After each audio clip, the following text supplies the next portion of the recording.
Of course, I'm John Korstein.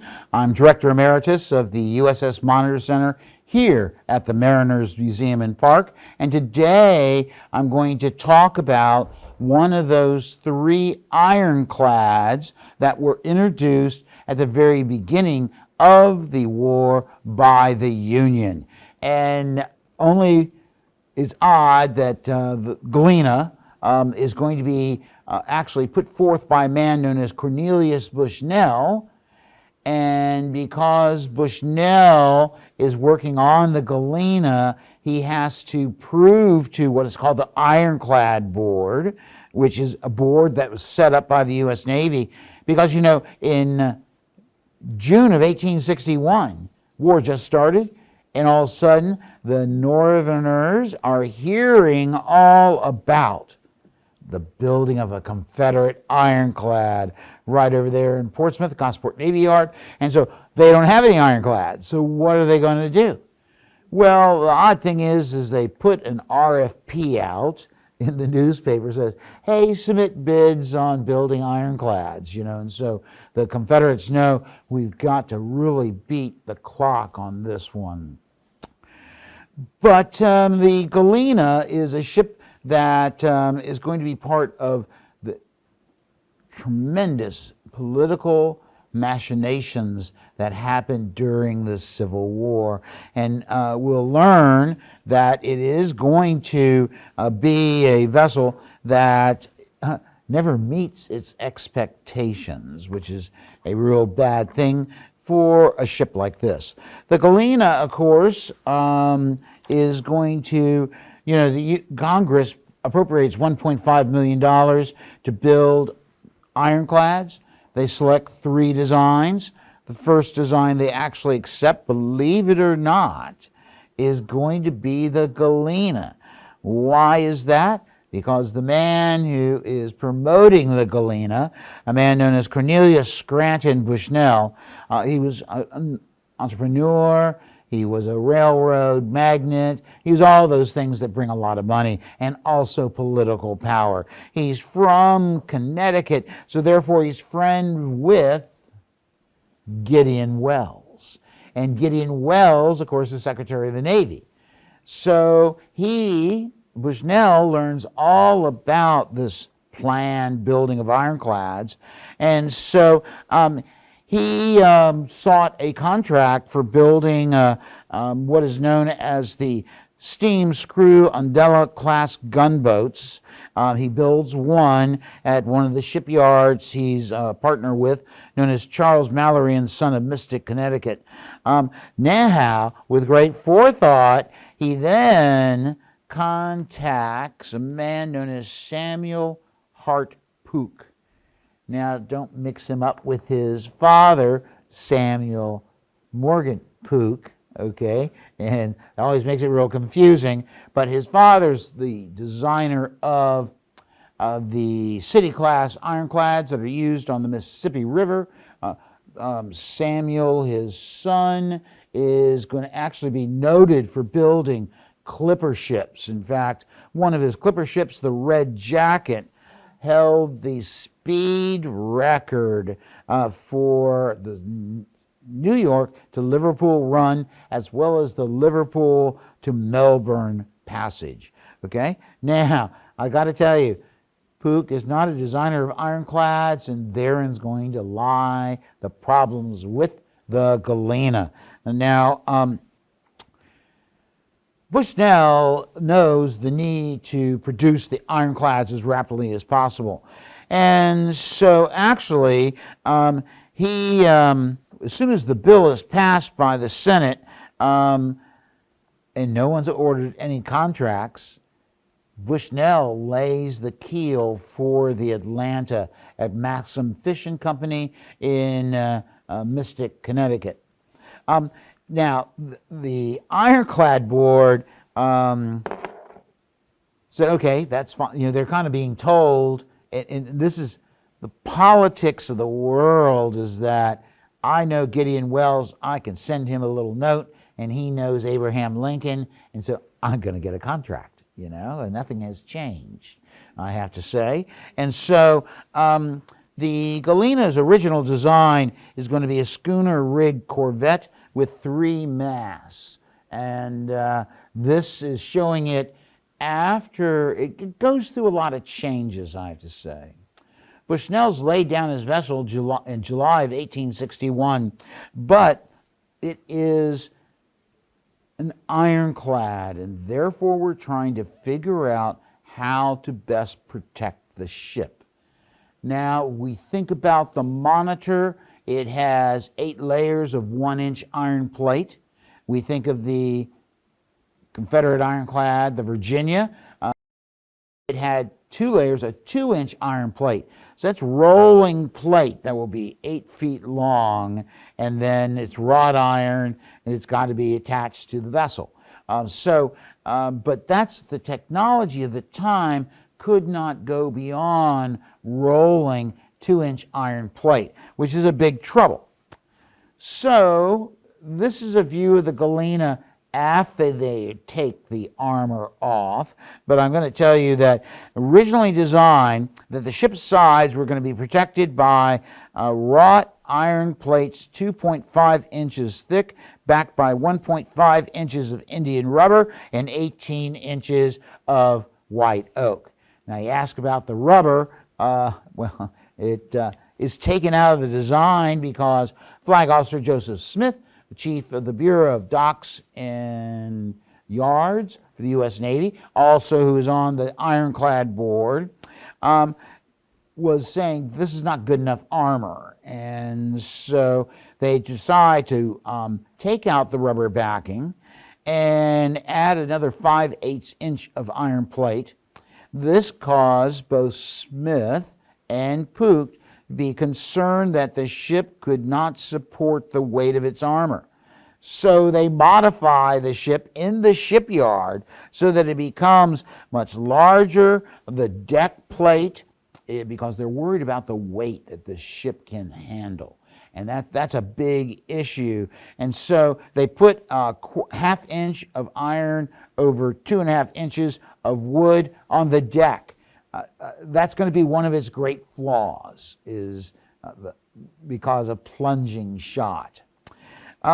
Then they decide to have to take care of that weight. They have to lengthen it. The ship was originally designed to be 160 feet in length. It ends up being 200 feet in length. So it goes through all these changes, and they decide, oh, well, we're not going to have 3 masts. We're going to cut it down to 2 masts. They consider it iron corvette is what they properly call it, but it's really a sloop. Now, we can think of, now, let's talk a little bit about how this all happens. The Galena, right, is being presented at the Ironclad Board meeting, and this man, Hiram Paulding, is a member of the Ironclad Board, will say this ship can't be stable. The tumble-hole sides are going to make it roll, and I don't think it's going to float.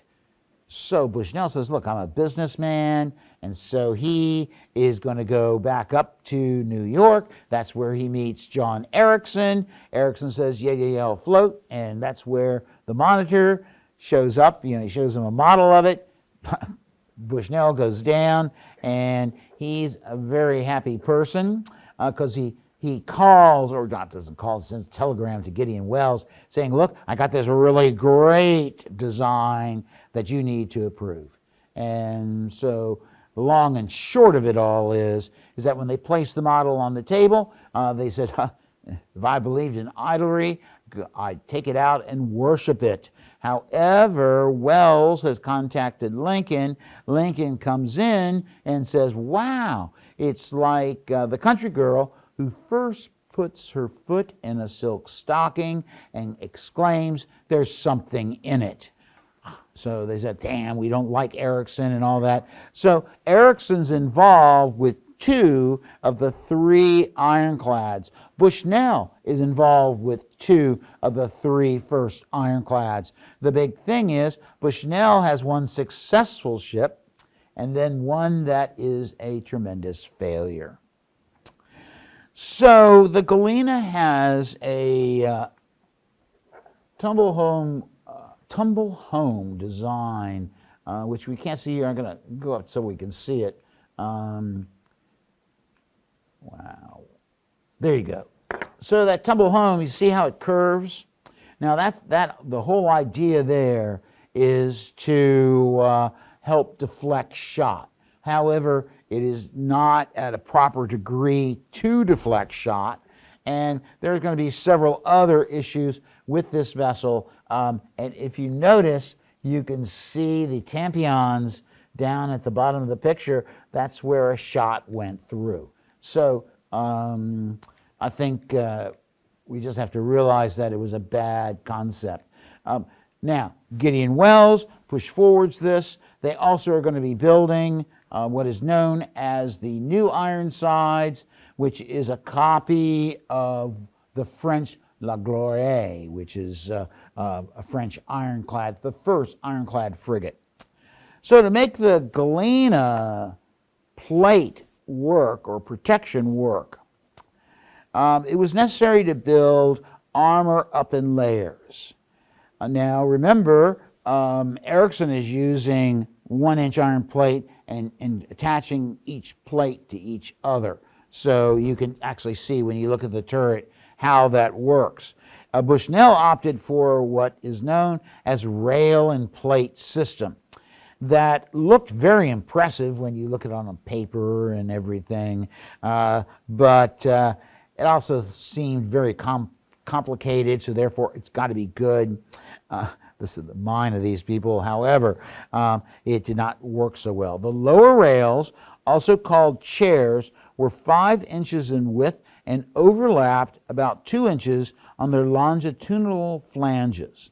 The plates grasped the vertical rail and at the same time covered the bolt heads. With this arrangement, a single bolt tied together 2 adjacent overlapping chairs, as well as the plate above, totaling 3 1/8 inches of iron. Now, when you looked at the plating, you have to realize that you can see how the monitor plates are put together there. But the Galena, this is like clapboarding a house, okay? And when I say clapboarding a house, you know, it's just how they go over top each other. Now, that's going to be a problem when in combat, because when shots hit the Galena, they hit the first rail or iron plate, and that forces it, because of the chair construction, back onto the backing, which breaks through very easily, and therefore the ship is not shot proof. Now, so it looked just like a house. So let's talk about what makes this ship successful. Its displacement is 270 tons. Length ranges from 200 to 210 feet. It has a draft of 11 feet. 1 vibrating lever steam engine designed by Erickson. 2 boilers, 1 shaft, 800 horsepower. I think many of your lawnmowers have more power than that, but this is good for them. Schooner rigged, and an armament was 2 100-pounder Parrott rifles and 4 9-inch Dahlgren shell guns. So it's got a nice mixed armament. Anyway, it's going to come down south to Hampton Roads. It arrives on the 22nd of April, 1862. Now, at this time, the Union has 3 ironclads in Hampton Roads. One doesn't really count as an ironclad. That's the Naugatuck, also known as the Stevens Battery. And that's a story for another lecture. However, then it had, of course, the Galena and then the Monitor. So the chances of combat with the Virginia are kind of lessening. However, in my opinion, the Virginia could have sunk the Naugatuck, could have sunk the Galena, and with its new ram and improvements to its engine, may have been able to sink the Monitor itself. So this man is going to well, I got to tell you, when it comes down, this guy's going to be its commander, Commander John Rodgers, from a distinguished naval family. He is born in Havre de Grace, Maryland. So anyway, he's pro-Union, of course. Now, on the way south, it doesn't use its engines at all, and it uses sail only. It makes about 7 knots with sail. However, everyone said that she rolled heavily, bringing great quantities of water onto the gun deck. And rolling, and it's just supposed to be an ocean-going ship, but rolling like that, it can't really go into combat because of that problem. Now, the commander of the North Atlantic Blockading Squadron happens to be Louis Malchibres Goldsborough. And Goldsborough is, 5'10", about 350 pounds. He's a big guy, doesn't do anything quickly. He's afraid of the Confederate ironclad, the Virginia, so he's anxious for the Galena to show up. However, when it does, he calls it a most miserable convenience. So what he's saying is, this is like worthless. He tells John Rodgers that he has to put boilerplate inside so that the bolts won't ricochet within when they're hit by shot. So they do that. They take off all the masts except for one to use as a conning tower. So this is how the Galena is going to be going into combat. There's no need for sails, although this ship's engines do not work well. In fact, in the 13 days is in Hampton Roads before Lincoln arrives, the engines break down 3 times. So it's not very good. Actually, John Rodgers is going to say, I was convinced as soon as I came on board that she would be riddled under fire, but the public thought differently, and I resolved to give the matter a fair trial. So that's very difficult, and of course, the Galena is going to play a big role in the strategy within Hampton Roads as Lincoln comes down. And of course, Lincoln's going to prompt the US Navy to attack Sewell's Point. It's going to actually also attack Sewell's Point and then go into the James River. That squadron's led by the Galena, along with a 90-day gunboat known as the Port Royal and the Aroostook. And so they, which you can go see today, they will pass by, they'll destroy or damage Fort Boykins on Burwell's Bay, and also the fort on Hardin's Bluff, known as Fort Huger. Depends on where you are in South Carolina, how you pronounce that, but I try to go with the people on King Street. But nevertheless, we realize that the Galena now has broken the chain of Confederate defenses in Hampton Roads by going into the James River. It now has flanked the Confederates. The Virginia now has no place to go unless it lightens itself. It tries to, but it cannot do it well enough, and as a result of that, the Virginia is going to be scuttled by its own crew on May 11, 1862. That's all thanks to that Galena going up into the James River. It goes up as far as Jamestown Island. The ship runs aground, and when it runs aground, it gets all this gravel and stuff in the engines, oyster shells, and so it takes them a day and a half to repair it.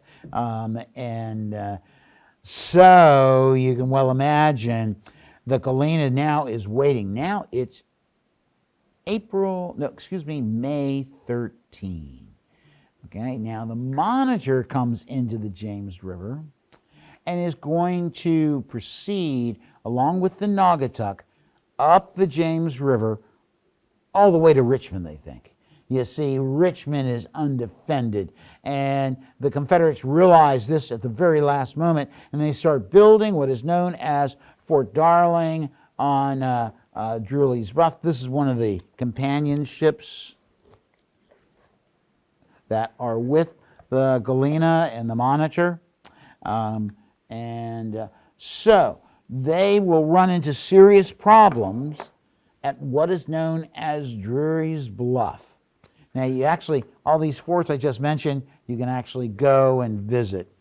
But here at Drewry's Bluff, what the Confederates did is they put in a row of obstructions so that, and this picture is not accurate, the obstructions were below the fort itself.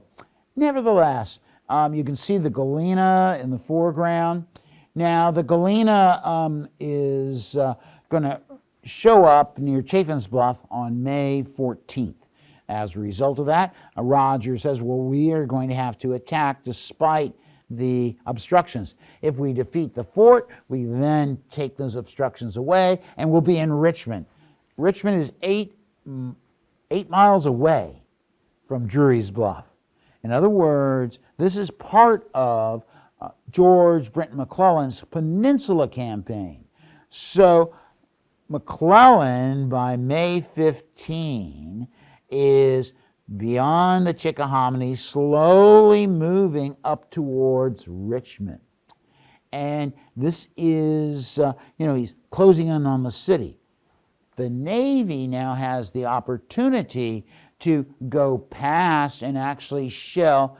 I don't know how many people have been to the Rocket's Landing, but that's as far as those ships could go. But if you think about the Rocket's Landing and the capital of Virginia, it's, I'd say it's about 2,000 yards away. All these guns on the Union ships could fire that far.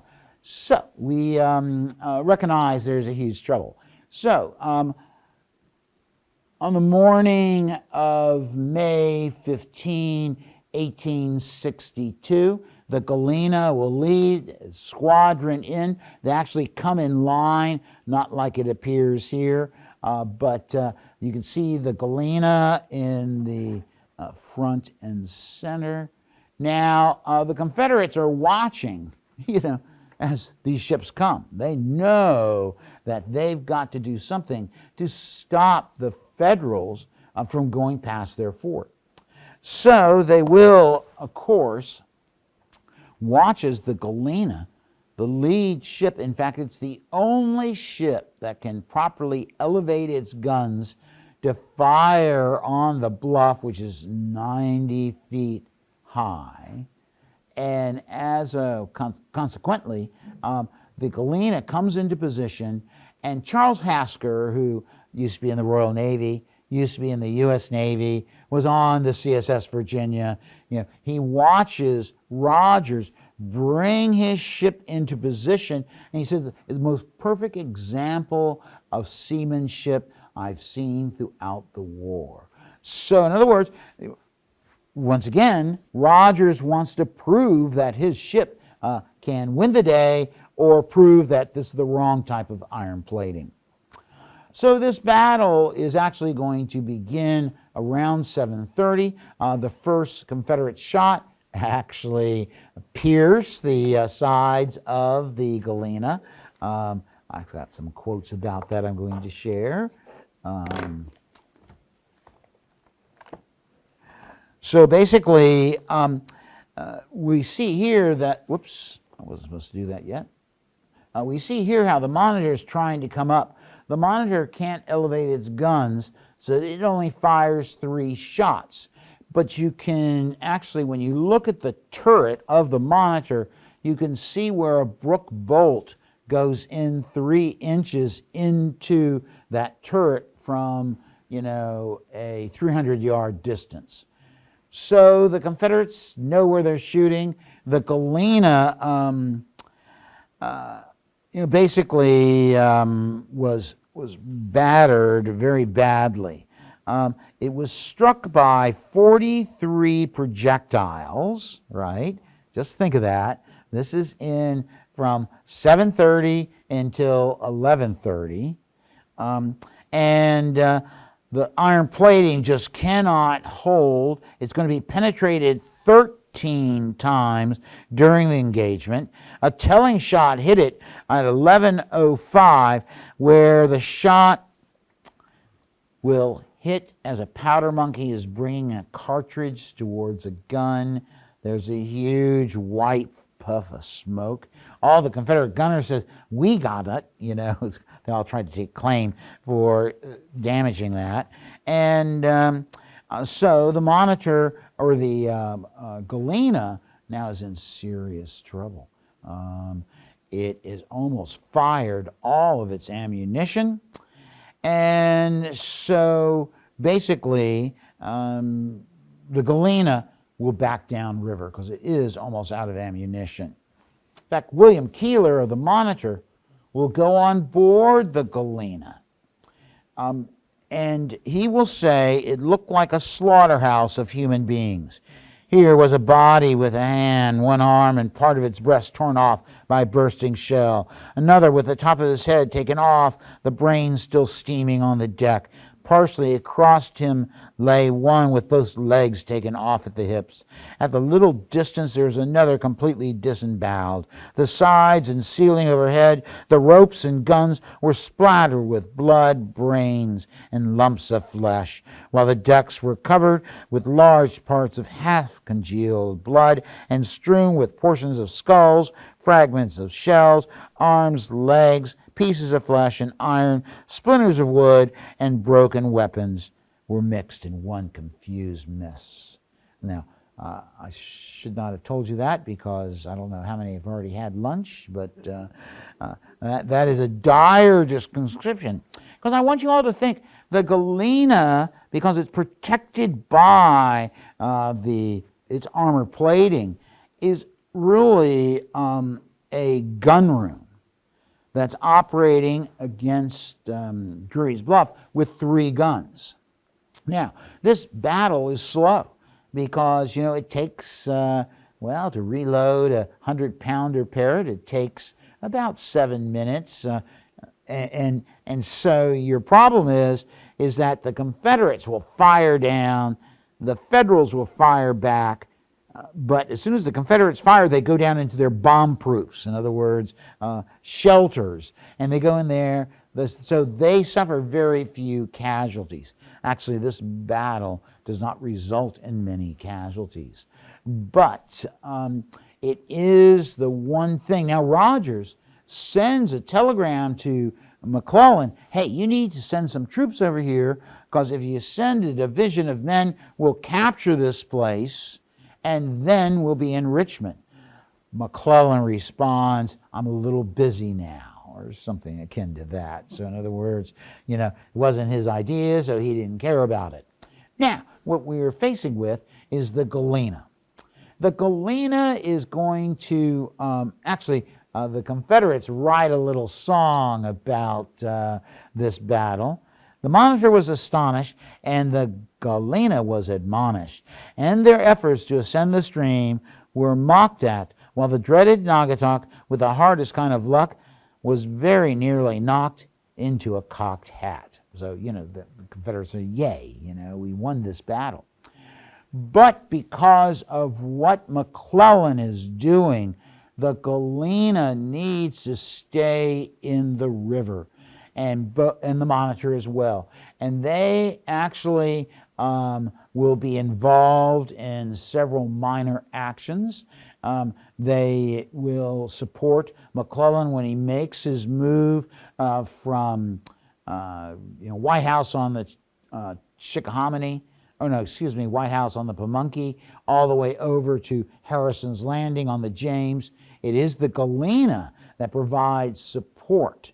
And in fact, during the Battle of Maverick Hill, it will shell the advancing Confederates. So the Federals are able to bring all this extra artillery into it. It says the Monitor fired as well, but I don't think it could have fired in that arc to hit anyone at Maverick Hill. I don't know how many people have been there, but anyway, the bottom line is that the Galena is now a support ship. Its main goal is to protect McClellan's army as it's camped at what is going to be known Harrison's Landing, and this is goes from July 1st, or actually July 2nd, 1862, all the way until mid-August, when McClellan's army is removed from Harrison's Landing and sent up to Aquila Creek, where it'll join with Pope's army, and comes the disastrous Second Battle of Manassas. Now, what are we going to do with the Galena? Because we proved that the Galena is not shot-proof. But the Confederates are building an ironclad in Richmond that they started at Gosport Navy Yard and took up to the Rockets and were trying to finish. And so there's this fear that that ironclad, later known as the Richmond, however the Federals all call it the Merrimack too, I mean, they suffered, the Federals, a dreaded disease in the summer of 1862 called Merrimack fever, or it's called iron fever or Merrimack on the brain. Now, why? Because they thought that ship, the Richmond, could come down the river and devastate the supply depots that the Federals have set up there at Fort Monroe, Camp Butler, and so that's why they have to keep ironclads in the river. Now, because the construction of other ironclads, because of several other factors, the Galena is left on station until May of 1863. But then she was sent up to the Philadelphia Navy Yard, and she was decommissioned and then reconstructed, totally reconstructed, as a sloop rig with 3 masts, and it has the same cannon because they worked, but basically they take the iron off the ship because they say this is worthless. We can use this iron on building another ironclad. So it's placed under command of a man known as Lieutenant Commander Clark Wells, later becomes an admiral, and it's going to go down and join the West Gulf Coast Squadron. Now, that squadron is commanded by David Glasgow Farragut, and as a result of that, Farragut's very aggressive and comes up with a plan to attack Mobile Bay. Now, I got to tell you, I want to just pay attention to why that armor has to be removed. You can see the damage right here, damage there, and being holed 13 times is not the way you want your ship. So that's why it has to be redesigned as another vessel.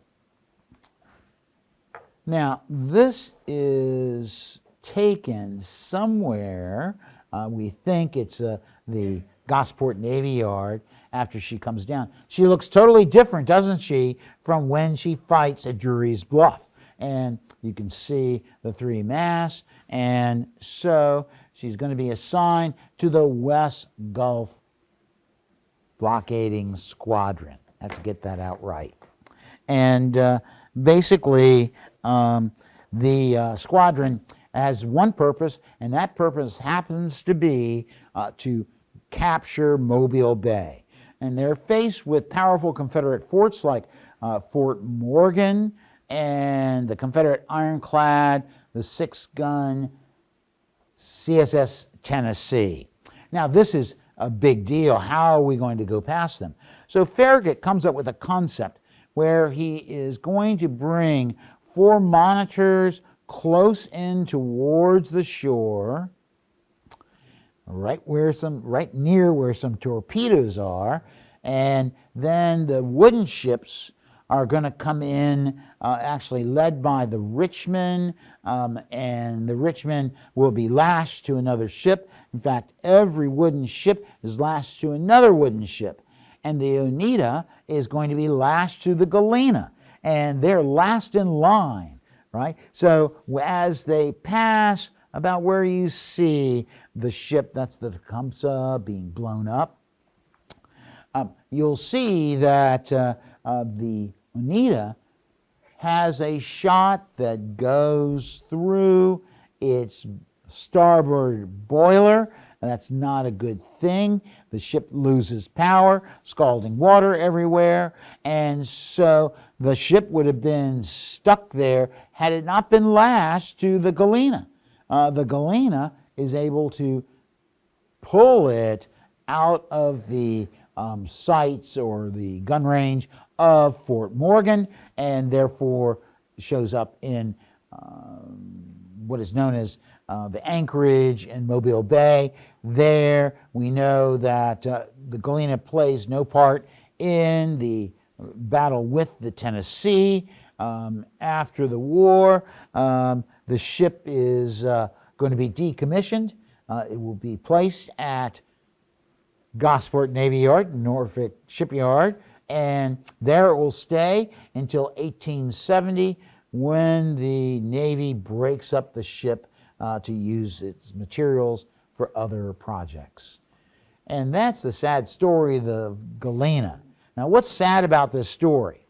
One, it's a bad concept, and yet because Bushnell knows Wells, he knows everything that's happening in Washington, he lays the keel in July of 1862.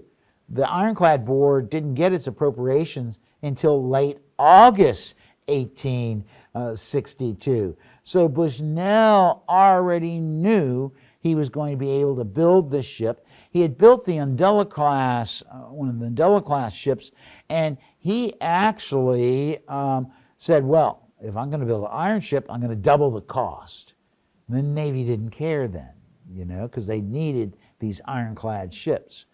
So anyone looking at the armor design of the Galena would have known the weaknesses inherited in setting these chairs up, well, having actually what would be known as clinker built or clapboard on a house. That means that iron cannot protect the inner workings of the ship because it does not have sufficient iron on its deck. Actually, 2 shots plunge through the deck, right, and explode right on the gun deck, which is not very good. John Rodgers is really close to it when it happens. But the big thing is that John Rodgers has proven that the Galena is not a successful ship. And so, but the Navy, trying to maintain over 600 ships at sea during the Civil War, find another way to use it. And this, I guess, this is its only victory the Galena is involved with, is the Battle of Mobile Bay. Thank you all.